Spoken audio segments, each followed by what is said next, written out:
আসসালামু আলাইকুম। বিগত কয়েক বছর ধরে বায়োলজি পড়ানোর পরে আমি আমার স্টুডেন্টদেরকে এইচএসসি বায়োলজি পড়ার ক্ষেত্রে ৩ টা ভাগে ভাগ করতে পারি তাদের ইন্টারেস্টের উপরে ভিত্তি করে। সো একটা হচ্ছে টাইপ 1। টাইপ 1 যারা তারা হচ্ছে মেডিকেল অ্যাসপিরেন্ট, তারা বায়োলজিটাকে বেশ বুঝে বুঝে এবং ডিটেইলসে পড়তে চায়। তাদের বায়োলজি পড়ার প্রতি অনীহা নাই বললেই চলে। টাইপ 2 হচ্ছে এরা যে বায়োলজি পড়তে চায় না বিষয়টা এরকম না। এরা বায়োলজি পড়তে চায়, এরা পড়াশোনার প্রতিও সিরিয়াস।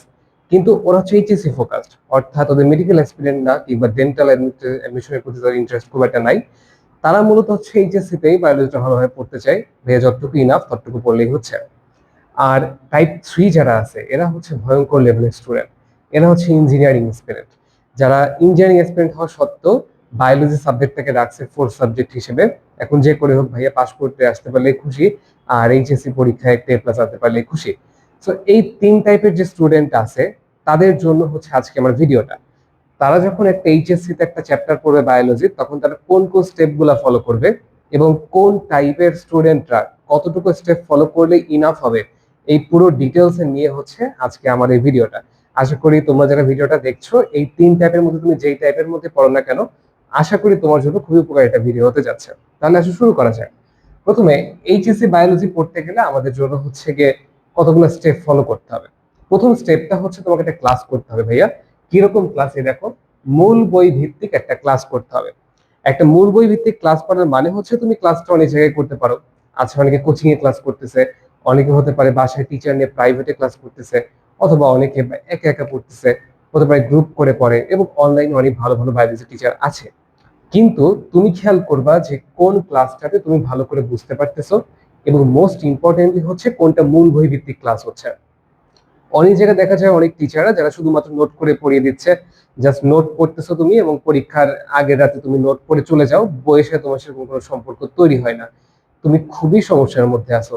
তোমাকে অবশ্যই এমন একটা ক্লাস চয়েস করতে হবে যেটা হচ্ছে মূল বই ভিত্তিক হবে, অর্থাৎ সে বোর্ডে ক্লাস করাক কিংবা অনলাইনে করাক, যেভাবেই করাক না কেন, তোমার সাথে যেন একটা মূল বইয়ের একটা সম্পর্ক হয়। তাহলে ভাইয়া মূল বই কোনটা? মূল বই হচ্ছে আমাদের জন্য বায়োলজিতে 2টা।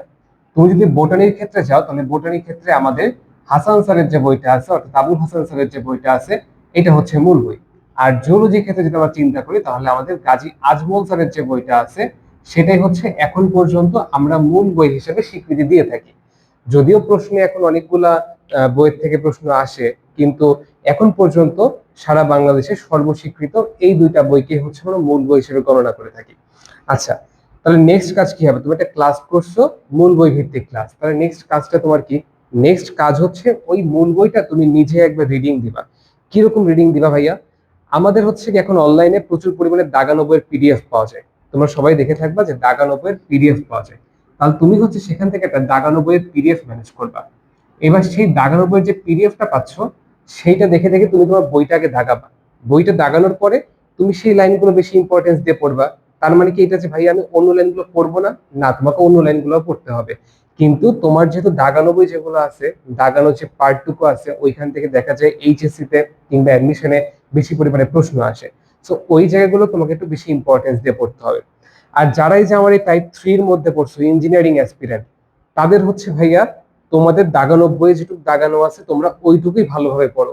তোমাদেরকে আমি বলবো না যে বায়োলজি বইয়ের প্রত্যেকটা লাইন ধরে ধরে পড়ো, তোমরা জাস্ট দাগানো বইটাই পড়ো। ঠিক আছে? আচ্ছা, নেক্সট আস হচ্ছে তুমি সহায়ক বই থেকে বোর্ড প্রশ্ন সলভ করবা। সহায়ক বই থেকে বোর্ড প্রশ্ন সলভ করা মানে হচ্ছে ভাই গাইড বই যেগুলো আছে বাংলাদেশের, আমাদের বাজারে যে গাইডগুলো আমরা পেয়ে থাকি, সেগুলো থেকে তুমি যদি দেখো সেখানে অবজেক্টিভ কোশ্চেন যেগুলো আছে, সিকিউ কোশ্চেন যেগুলো আছে, সিকিউ কোশ্চেন ধরো তুমি একটা চ্যাপ্টারের জন্য সর্বোচ্চ 20টা সিকিউ যদি তুমি দেখতে পারো, আমি বলছি না প্রত্যেকটা হাতে লেখা লাগবে, তুমি যদি দেখতে পারো তুমি মোটামুটি বাংলাদেশে যে কোনো বোর্ডে কি টাইপের কোশ্চেন আসতে পারে একটা চ্যাপ্টার থেকে তোমার একটা আইডিয়া চলে আসবে। সো অবভিয়াসলি তুমি হচ্ছে কি একটা সহায়ক বই থেকে একটু বোর্ড কোশ্চেন গুলাকে ঘাটবা।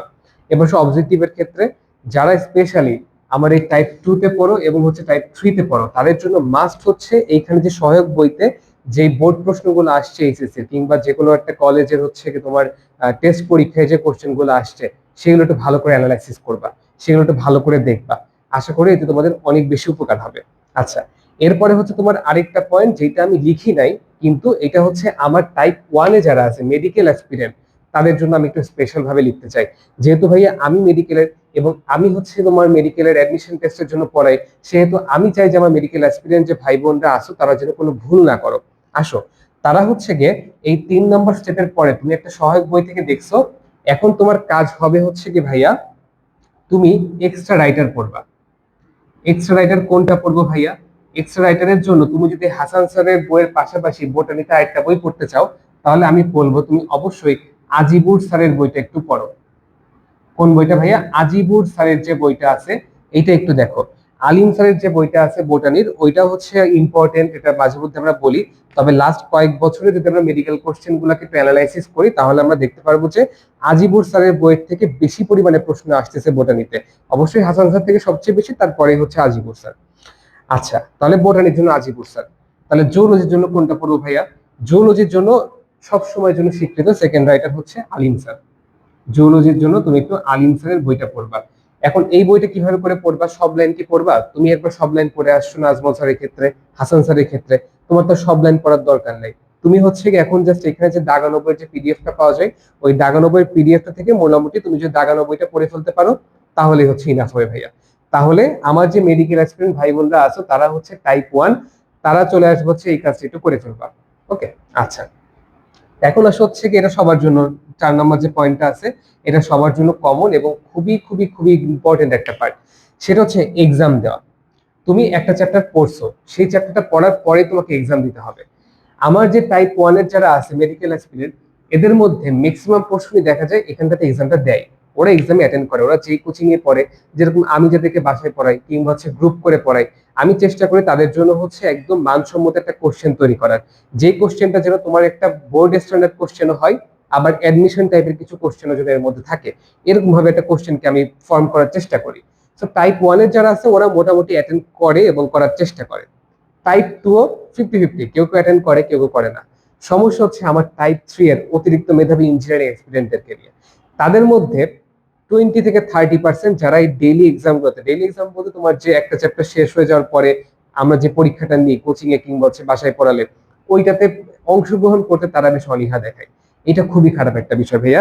তোমাকে অবশ্যই এক্সামে বসতে হবে। তুমি এক্সামে কম পাও কোনো সমস্যা নাই, কিন্তু তুমি প্রত্যেকটা চ্যাপ্টারে একটা পরীক্ষা দিচ্ছ, নিজের কাছে নিজে একটা যাচাই হচ্ছ, তুমি যার কাছে পড়ছো তার কাছে একটা যাচাই হচ্ছ। এবং as a point of view of teacher, আমি একজন টিচার হিসেবে আমি যেটা ফিল করি, একটা স্টুডেন্টের পরীক্ষা দেওয়াটা আমার জন্য নিজের ক্ষেত্রে খুব ইম্পর্টেন্ট। তাহলে আমি বুঝতে পারি কি স্টুডেন্টের কি কি সমস্যা হচ্ছে, তার কোন জায়গাটা ইমপ্রুভমেন্ট দরকার। আমরা যারা বাসায় পড়াই কিংবা গ্রুপ করে পড়াই, আমরা তো আসলে পার্সোনাল মেন্টর টাইপের পড়াচ্ছি, তাই না? সো আমরা চাই যে আমার স্টুডেন্টের কোন কোন জায়গাতে স্পেসিফিক করে সমস্যা আছে ওইগুলোকে ফাইন্ড আউট করে এগুলো সলভ করার জন্য। তো তার জন্য আমার একটু এক্সামটা নিতেই হয়। এবং এই এক্সামে তুমি যদি পার্টিসিপেট করো, তাহলে তোমার কোথায় স্ট্রং জোন কোথায় উইক জোন এই সম্পর্কে তোমার টিচারও কিন্তু একটা আইডিয়া পাবে। সো অবভিয়াসলি এক্সাম দেওয়াটা মাস্ট, এবং খেয়াল রাখবা এক্সামের কোশ্চেনটা কেমন হচ্ছে। যদি দেখো তুমি এমন একটা কোচিং এ পড়তেছো যেখানে তোমার এক্সামের কোশ্চেন তুমি বাসায় এসে দেখতে পারো এই যে গাইড বই থেকে দেখছিলে না বোর্ড কোশ্চেন, ওইগুলাই হুবহু দিয়ে দিছে, তাহলে ভাইয়া সমস্যা। এরকম কোচিং এ যদি তুমি পড়ে থাকো, এরকম কোশ্চেন দিচ্ছে এরকম কোনো কোচিং এ, তাহলে কিন্তু তোমার জন্য সমস্যা হতে পারে। কারণ কোনো বোর্ড এক্সামে কিংবা অ্যাডমিশন টেস্টে তুমি এটা আশা করতে পারো না যে ম্যাক্সিমাম কোশ্চেনই তোমার এখান থেকে কোশ্চেন রিপিট হয়ে আসবে। টাইপ রিপিট হবে কিন্তু কোশ্চেন কিন্তু রিপিট হবে না। সো অবভিয়াসলি এখানটা খেয়াল রাখবা কোশ্চেনের মান কেমন। একটা কোচিং এর বা যার কাছে পড়তেছো সে বাসার ভাইয়া হইতে পারে, কোচিং হতে পারে। আমি অ্যাজ এ টিচার আমি কাউকে খারাপ বলতে চাই না। যারা পড়াচ্ছে অনলাইনে কিংবা অফলাইনে অনেকেই ভালো পড়ে, সবাই ভালো পড়ানোর চেষ্টা করে। কিন্তু এই যে দুইটা পয়েন্ট ভাইয়া, মূল বই ভিত্তিক ক্লাস হতে হবে এবং কোশ্চেনের মানটা যেন ভালো থাকে, এই দুটো জিনিস একটু তোমার নিজের থেকে যাচাই করে নিবা। আচ্ছা, লাস্ট যে আহ, আমরা যতটুকু এখন পর্যন্ত গাইডলাইনে আসছি, এটা হচ্ছে আমার টাইপ 1, টাইপ 2, টাইপ 3 মোটামুটি সবার জন্য সলভ। তোমরা যারা টাইপ 3 ইঞ্জিনিয়ারিং এক্সপিরিয়েন্স ছিল, তোমরা যারা এখন ভিডিওটা দেখছো, তোমরা এখন চলে যেতে পারো। তোমাদের জন্য এখানে আর এক্সট্রা কিছু বলার নাই। তোমাদের এটুকু যদি করতে পারো, একটা এক্সাম দিলা, ব্যাস আমার কাছে মনে হয় যে তোমাদের হচ্ছে প্রিপারেশন কমপ্লিট হয়ে যাবে। টাইপ 2 যারা আছো এইচএসসি ফোকাস, তারা একটু দেখতে পারো। এবং টাইপ 1 যারা আছো তোমাদের জন্য এখন মোস্ট ভাইটাল পয়েন্ট ভাইয়া, অ্যাডমিশনের সময় তুমি সময় পাবা হচ্ছে 3 মাস। মাত্র 3 মাস তুমি হচ্ছে সময় পাও। এই 3 মাসের মধ্যে তুমি যদি চিন্তা করো যে আমি আগে মেডিকেল সম্পর্কে কিছু জানতাম না, আমি এখন এসে একদম হচ্ছে ফাটাই ফেলবো, বর্তমান সময়ে এসে এই তোমার 2025 সালে দাঁড়ায় এটা কোয়াইট ইম্পসিবল। আগে একটা সময় ছিল যখন হচ্ছে গিয়ে কেউ মেডিকেল সম্পর্কে না জেনে এসে দেখো গ্রামের থেকে আসছে, শহরে আসছে, এসে চান্স পেয়ে গেছে, এগুলো হইতে পারতো। বাট বর্তমান সময়ে কিন্তু এটা খুব টাফ হয়ে যায়, কারণ মোটামুটি এখন অনলাইনের জন্য সবাই হচ্ছে গিয়ে তোমার ইনফরমেশন অ্যাক্সেস পায়। সো ওরা কিন্তু আগের থেকে প্রিপারেশন নিয়ে রাখছে। সো তোমার এখন কি করতে হবে, তোমার জন্য মোস্ট ভাইটাল পয়েন্টটা হচ্ছে ভাইয়া, তুমি এইচএসসি লাইফ থেকে, তুমি এইচএসসি 25, 26 কিংবা 27 ব্যাচ যারা আসতেছে, তোমরা এসএসসি পরীক্ষা দিচ্ছে, আমি যখন ভিডিওটা বানাচ্ছি, যে কেউ ভিডিওটা দেখো না কেন ভাইয়া, এইচএসসি লাইফে প্লিজ, বড় ভাই হিসেবে, একজন মেডিকেল স্টুডেন্ট হিসেবে তোমার কাছে আমি একটু একটা আবদার করে একটা দাবি করি যে ভাইয়া, তুমি কোশ্চেন ব্যাংকটা অ্যানালাইসিস করবা। এইচএসসি লাইফে কোন কোশ্চেন ব্যাংক ভাইয়া, এই যে আমি তো বোর্ড কোশ্চেন সলভ করছি না, ওইটা না, তুমি মেডিকেল এবং dental question bank, math and that, এই দুটো যে কোশ্চেন ব্যাংক আছে, আসলে একটা কোশ্চেন ব্যাংকে পাওয়া যায়। এগুলো সাধারণত বাংলাদেশে যে মেডিকেল কোচিং গুলো আছে তাদের হচ্ছে কোশ্চেন ব্যাংক গুলো বেটার। আমার কাছে পার্সোনালি মনে হয় যে মেডিকোর যে কোশ্চেন ব্যাংকটা আছে সেটা হচ্ছে গিয়ে বাংলাদেশের মধ্যে বেস্ট কোশ্চেন ব্যাংক, কারণ তাদের কোশ্চেন অ্যানালাইসিসটা খুব ভালো। ওদের কোশ্চেন ব্যাংকে কি থাকে, থাকবে যে তোমার হচ্ছে মেডিকেলে কি কি প্রশ্ন আসছে ওইটা দেওয়া থাকে। এখন ওই যে প্রশ্নটা আসছে কোন টপিক থেকে আসছে সেটা বলা থাকে। তো তোমার জন্য এটা কেন ইম্পর্টেন্ট ভাইয়া, কারণ হচ্ছে মেডিকেলে বা অ্যাডমিশন টেস্টে দেখবা যে কোশ্চেন রিপিট হয় খুব কম, 1% বা 2%, খুব বেশি হলে 5%। 5%-এর জন্য তুমি খুব বড় কোনো মেডিকেলে চান্স পেয়ে যাবা না। তোমার চান্স পাওয়াটা নির্ভর করবে তুমি যেই টাইপের কোশ্চেন আসছিল ওই টাইপের কোশ্চেন গুলো তুমি পারো কিনা। ধরো তোমার একবার প্রশ্ন আসলো হচ্ছে কি তোমার পরিপাকের যকৃৎ থেকে, তুমি শিওর থাকবা পরবর্তী কোনো না কোনো বছরে ওর আশপাশ থেকে কোনো একটা জায়গা থেকে প্রশ্ন আসবে। ধরো এইবার প্রশ্ন আসছে তোমার হচ্ছে ফুসফুসের আবরণ, তুমি শিওর থাকো আগামী কয়েক বছরের মধ্যে যকৃতের আবরণ কিংবা বৃক্কের আবরণ কিংবা হচ্ছে হৃৎপিণ্ডের আবরণ, এরকম একটা প্রশ্ন চলে আসবে।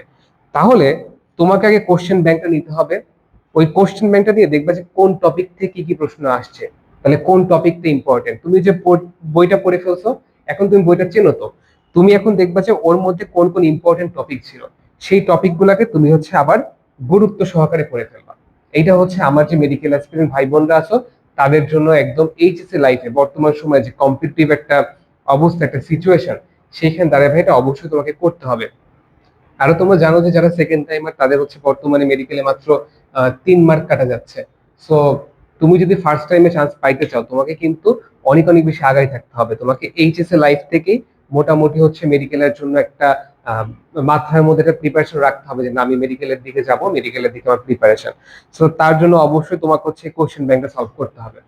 তাহলে আসো, এই হচ্ছে মোটামুটি আমাদের এই 3 টাইপের যে স্টুডেন্টরা আসো তাদের জন্য এইচএসসি তে একটা কমপ্লিট প্রিপারেশন নেওয়ার জন্য। প্রত্যেকটা চ্যাপ্টার তুমি পড়তেছো, সেই চ্যাপ্টার পড়ার জন্য তুমি কোন কোন স্টেপ গুলো ফলো করলে বুঝতে পারবা যে তুমি মোটামুটি এই চ্যাপ্টারটা হ্যাঁ ইনশাল্লাহ এখন আমার কাভার হচ্ছে।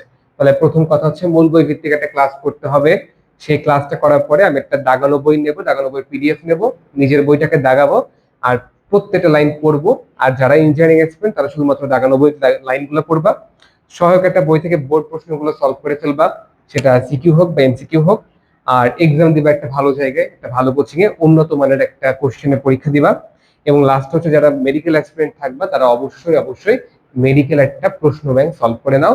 আমার কাছে তুমি জিজ্ঞেস করো, আমি বলবো বাংলাদেশের মধ্যে মেডিকোর যে কোশ্চেন ব্যাংকটা আছে এটা ভালোভাবে সাজানো, সুন্দরভাবে গোছানো, তোমরা এটা ফলো করতে পারো। তো এই তাহলে মোটামুটি ভাইয়া বায়োলজি সম্পর্কে হচ্ছে আমাদের আজকে এই ভিডিওটা ছিল। এরকম পরবর্তীতে আরো গাইডলাইন মূলক ভিডিও কিংবা আরো বেশি ক্লাস আসবে এই চ্যানেলটাতে।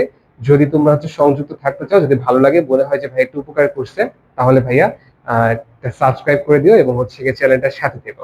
ঠিক আছে, তাহলে আল্লাহ হাফেজ।